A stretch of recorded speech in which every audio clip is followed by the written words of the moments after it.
केहू एक आदमी रुपया फेंकले हुई। ये आवश्यक इस बात पर हजारों की भीड़ के लात मारना, कि मैक निके फेंकाई, लात मारल गई बा श्रोता समाज के, लात मार के माइक फेंक के भाग गईल एगो कलाकार के। ये बहुत बड़ा अपने आप में शर्मिंदा के बात होला। अगर अक्षरा सिंह में इंसानियत रही तो जितना साटा पर रुपया ले ले रही सब रुपया लौटा के न दिली है। इंसानियत रही तो मैकवा के जोरे जोरे फेंकली और रुपये फेंक दिल अपन 5 लाख रुपया। हम ऐसा काम ना करब, लेकिन रुपयो रखब आ मंच पर माइक फेंकब, श्रोता के गाड़ी देहब, इ तो कबो क्षम में नहीं खे। इस चीज के उनका जीवन में बहुत बड़ा सबक मिली। एगो कलाकार के नाते अना तो इज्जत अगर चाहस तो सरेआम आके क्षमा मांगस आ ओ समाज के रुपया लौटा देस। रुपया समाज तारा के नाचे खातिर 5 लाख रुपया दिले रहे, समाज तारा के डांस करे खातिर रुपया दिले रहे, समाज 5 लाख रुपया तारा के मंच पर माइक तोड़ के फेंके खातिर ना दिले रहे। तो राम के युग में रावण रहन, कृष्ण के युग में कंस रहन। तो एगो रावण खातिर एगो कंस खातिर पूरा राम कृष्ण के समाज के नानू इग्नोर कर दिल जाई।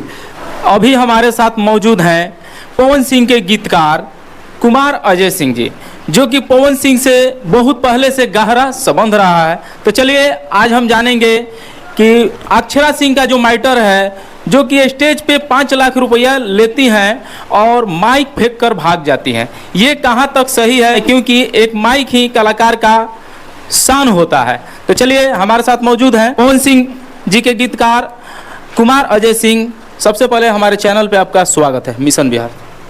बहुत बहुत मिशन बिहार के श्रोता लोगन के रउआ के अभिनंदन बा, स्वागत बा। पवन सिंह के गाना से चमकने वाली अक्षरा सिंह जी आज पवन सिंह के गाने पे माइक तोड़कर भागती हैं, ये कहाँ तक सही है? इस सब मैटर हम सुनत आनी तो बड़ा करेजा तड़प जाता हमार। चूंकि आज तक हम भोजपुरी के सौदा समझ के सौदागिरी निखी कैले, भोजपुरी के एगो मतारी जान के, भोजपुरी के एगो जगत जननी जान के हम भोजपुरी के सेवक के रूप में सेवा करता आइल बानी। ई कोनो आज नया अक्षरा सिंह पर आ नर्तकी लोग पर, डांसर लोग पर रुपया फेंकाता थोड़े। कि ते लोग खानदानी रिवाज हो कि ऐसा लोग पर रुपया फेंकाई, ऐसा लोग पर ढेलो फेंका जाला जब बोले या चले के बुद्धि ना हुई। तो रुपया फेंकाइल तो रुपया फेंकल खराब लगता है। अब 5 लाख रुपया मांगो तो निमन लगता।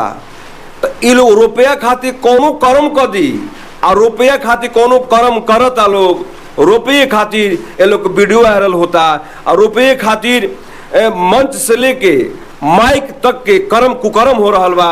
ये लोग कलाकार तो है ना, वो कलाकार के फायदा हो सकता है कि समाज से 1 रुपया चंदा काट के 1 रुपया कहीं से व्यवस्था कर करके लोग ले आके अब प्रोग्राम करावता और रुपया गपच के बहाना बना करके कि हमारा मुंह पर रुपया फेंकता लोग आ भाग जाना। ये बहुत बड़ा गंदा विचार बा, गंदा व्यवहार बा।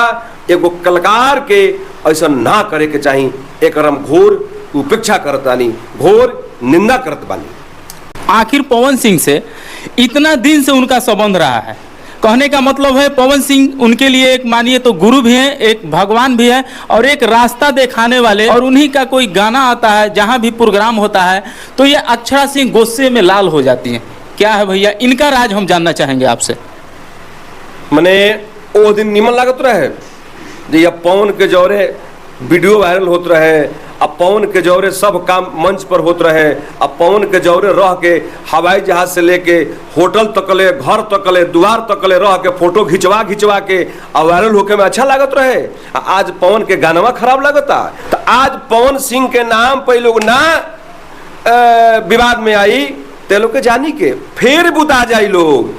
पहले पवन सिंह से हितई के नाम कमाते रहे लोग, अब पवन सिंह से दुश्मनी करके वायरल होता लोग। तो आजो ये लोग के जनवावे में, नाम के काम में, समाज में, संगीत में आजो पवने के दिन बा कि ऐसा ऐसा लोग के पवन के नाम पर देखता आ पवन के नाम पर सुनता।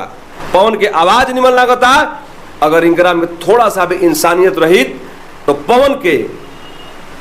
पवन सिंह लेखा व्यक्तित्व के ई जीवन भर चरण धो के पियती कि आज पवन सिंह के देन है कि आज वो मंच पर पहुंच के माइक फेंके के औकात में हो गई। अरे हतना बड़ा आदमी हतना छोटा आदमी से अजुराइल बने, हत छोटा आदमी हत बड़ा आदमी से। ऐसे भी हमारे भोजपुरी जगत के हीरो हैं, जैसे दिनेश लाल निरहुआ जी हैं, खेसारी जी हैं, उनके साथ भी हीरोइन बहुत हीरोइन आई लोग और बहुत यानी कि रिश्ता लास्ट तक निभाते रहे। जैसे अमरपाली दुबे काफ़ी दिन तक उनका साथ रहा निरहुआ जी से, लेकिन उनके लाइफ में कोई उतार चढ़ाव नहीं आया। जे संगीत के लेकर के कहबरी सटाव करी या चाहे कोनो अपन विकास के प्रति सटाव करी तो ए स्तर के घिनौना मानसिकता लेके ना जी ही इनकरा। तो हमरा तो यही बुझाता कि इनकरा पवन जौरे कोनो संगीत के संबंध ना रह पाइला। पवन जौरे इनकरा दुकानदारी के संबंध हो गिरल है कि जे हई से हम ही हई। ए बात के समझे के चाहिए कि हम केकरा जौरे बानी या केकरा जौरे केकरा से हम आगे जाता आ केकरा बल पे जा आइल बानी। तो आज पवन सिंह इनकरा के दूगो गाड़ियों दे दिल हुई हन तो नेकी के ना भुलाए के चाहिए कि आज स्तर पर मुकाम पर ले जाए वाला पवने हमें दूसरा के औकात ना रहे के तारा के मुकाम पर पहुंचाई। ऐसे पवन दूगो गलती बातों बोल दिले हुई हन, डांट भी दिले हुई हन, ते चीज के स्वीकार कर करके पवन सिंह के साथ इनका रहल चाहत रहे और तरक्की करती। ऐसे हम कहब कि बाइज्जत रुपया लौटा देस, अब बाइज्जत लोग से क्षमा मांगस। तो आज के लिए बस इतना ही। बाकी नमस्कार, मैं आर.के. पांडे और आप देख रहे थे मिशन बिहार। तो ये वीडियो आपको कैसा लगा? अक्षरा सिंह और जो भी विवाद का मैटर है, जो भी हमारे साथ कुमार अजय सिंह, पवन सिंह के पुराने गीतकार, जो कि पवन सिंह जी से बहुत गहरा संबंध रहा है क्योंकि शुरू से ही इन्हीं के गाने पर उन्होंने आगे मिला है, मार्गदर्शन मिला है।